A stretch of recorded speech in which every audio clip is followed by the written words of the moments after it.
Mangaluru press ಕ್ಲಬ್ನಲ್ಲಿ ಸುದ್ದಿಗೋಷ್ಠಿ ಉದ್ದೇಶಿಸಿ ಮಾತನಾಡಿದ ಹಿಂದುಳಿದ ವರ್ಗಗಳ ಆಯೋಗದ ಸದಸ್ಯೆ ಪ್ರತಿಭಾ ಕುಳಾಯವರು ಪುತ್ತೂರಿನಲ್ಲಿ ಭಾರಿ ಸಂಚಲನವನ್ನು ಸೃಷ್ಟಿಸಿದ್ದ ಪ್ರೀತಿಸಿ ಮಗುವಾದ ಬಳಿಕ ಮದುವೆಯಾಗಲು ನಿರಾಕರಿಸಿರುವ ಪ್ರಕರಣದಲ್ಲಿ ಸಂಧಾನಕ್ಕೆ ಯುವಕನ ಮನೆಯವರನ್ನು ಒಪ್ಪಿಸಲು ಸಂಧಾನಕ್ಕೆ ಮುಂದಾಗಿರುವ ಹಿನ್ನೆಲೆಯಲ್ಲಿ ಜನವರಿ 24ರಂದು ನಿಗದಿಯಾಗಿದ್ದ ಮಗುವಿನ ನಾಮಕರಣವನ್ನು ಸದ್ಯ ಕೈಬಿಡಲಾಗಿದೆ. ಜನವರಿ 31ರೊಳಗೆ ಮದುವೆ ನಡೆಯದಿದ್ದರೆ ಫೆಬ್ರವರಿ 7ರಂದು ನಾಮಕರಣ ಕಾರ್ಯಕ್ರಮ ನಡೆಯಲಿದೆ ಎಂದು ಹೇಳಿದ್ದಾರೆ. ಜನವರಿ 24ರಂದು ಕಲ್ಲಡ್ಕದಲ್ಲಿ ಮಗುವಿಗೆ ನಾಮಕರಣ ದಿನ ನಿಗದಿಪಡಿಸಲಾಗಿತ್ತು. ಆದರೆ ಮಗುವಿನ ಅಜ್ಜಿ ನಮಿತಾಗೆ ಆಚಾರ್ಯ ಸಮುದಾಯದ ಉಡುಪಿ ಒಕ್ಕೂಟದ ಪದಾಧಿಕಾರಿ ಮಧು ಆಚಾರ್ಯ ಎಂಬವರು ಕರೆ ಮಾಡಿ ಕೃಷ್ಣಜೇರಾವ್ ಅವರ ಕುಟುಂಬ ಮದುವೆಗೆ ಒಪ್ಪಿರುವುದಾಗಿ ತಿಳಿಸಿದ್ದಾರೆ. ಸ್ವಲ್ಪ ಕಾಲಾವಕಾಶ ಕೇಳಿದ್ದಲ್ಲದೆ ತೊಟ್ಟಿಲು ಹಾಕುವ ಕಾರ್ಯಕ್ರಮ ಬೇಡ ಎಂದು ಮನವಿ ಮಾಡಿದ್ದಾರೆ. ಇದಕ್ಕೆ ಒಪ್ಪಿ ನಾಮಕರಣದ ದಿನವನ್ನು ಬದಲಾಯಿಸಲಾಗಿದೆ. ಹಿಂದೆಯೂ 6 ತಿಂಗಳು ನಮ್ಮನ್ನು ದಾರಿ ತಪ್ಪಿಸಲಾಗಿದ್ದು ಈ ಬಾರಿ ಹಾಗಾಗಲು ಬಿಡುವುದಿಲ್ಲ ಎಂದು ತಿಳಿಸಿದ್ದಾರೆ. ಸಂಧಾನಕ್ಕೆ ನಮಿತಾ ಹಾಗೂ ಆಕೆಯ ಮಗಳು ಮಾತ್ರ ಬರಬೇಕು ಎಂಬ ಷರತ್ತನ್ನು ವಿಧಿಸಿದ್ದು ನಾವದನ್ನು ಒಪ್ಪುವುದಿಲ್ಲ ಎಂದು ಕುಟುಂಬದವರು ತಿಳಿಸಿದ್ದಾರೆ. ಯಾಕೆಂದರೆ ಅವರಲ್ಲಿಗೆ ಹೋದರೆ ಏನು ಬೇಕಾದರೂ ಆಗಬಹುದೆನ್ನುವ ಭಯವಿದೆ. ಆದರೂ ಸಂಧಾನಕ್ಕೆ ನಾನು ಹಾಗೂ ನಂಜುಂಡಿ ಹೋಗುವುದಿಲ್ಲ. ಸಂಧಾನ ಪುತ್ತೂರು ಪೊಲೀಸ್ ಠಾಣೆಯಲ್ಲಿ ಆಗಲಿ ಅಥವಾ ಮಂಗಳೂರು ಎಸ್ಪಿ ಅವರ ಬಳಿ ನಡೆಯಲಿ ಎಂದು ಪ್ರತಿಭಾ ಬೇಡಿಕೆ ಮುಂದಿಟ್ಟಿದ್ದಾರೆ. ಕೃಷ್ಣಜೇರಾವ್ ಕುಟುಂಬ ಮದುವೆಗೆ ಒಪ್ಪುವುದಿಲ್ಲ ಎಂದು ಪುತ್ತೂರು ಶಾಸಕರು ಹೇಳಿದ್ದಾರೆ.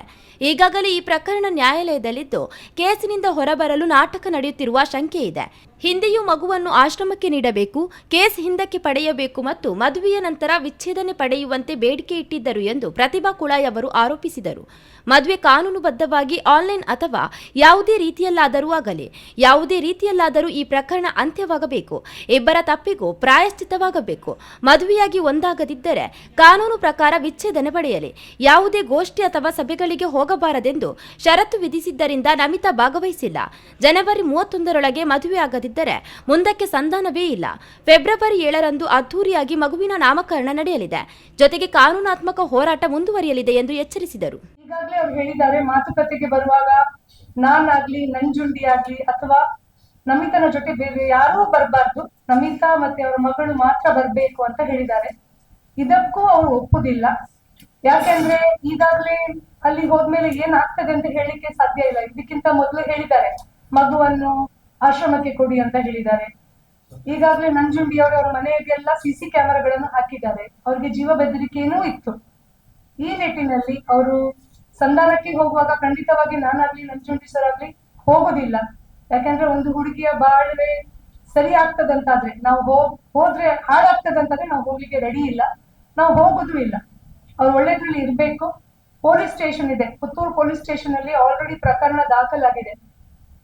ಸಂಧಾನ ಏನ್ ಮಾಡ್ಬೇಕಿದ್ರು ಪುತ್ತೂರು ಸ್ಟೇಷನ್ ಅಲ್ಲಿ ಆಗ್ಬೇಕು. ಆ ತಾಯಿ ಮಗಳು ಮತ್ತೆ ಆ ಹುಡುಗನ ಮನೆಯವ್ರು ಯಾರಿದ್ದಾರೆ ಅಲ್ಲಿ ಬಂದು ಮಾತಾಡ್ಬಹುದು. ಪುತ್ತೂರು ಸ್ಟೇಷನ್ಗೆ ಹೋಗ್ಲಿಕ್ಕೆ ಅವ್ರಿಗೆ ಮನ್ಸಿಲ್ಲ ಅಂತಾದ್ರೆ ಮಂಗಳೂರು ಪೊಲೀಸ್ ಕಮಿಷನರ್ ಹತ್ರ ಹೋಗಿ ಡೇಟ್ ಫಿಕ್ಸ್ ಮಾಡ್ಕೊಂಡು ಮದುವೆ ಆಗ್ಲಿ ಅಂತ ನಾನು ಈ ಮೂಲಕ ಹೇಳಲಿಕ್ಕೆ ಇಚ್ಛಿಸ್ತೇನೆ.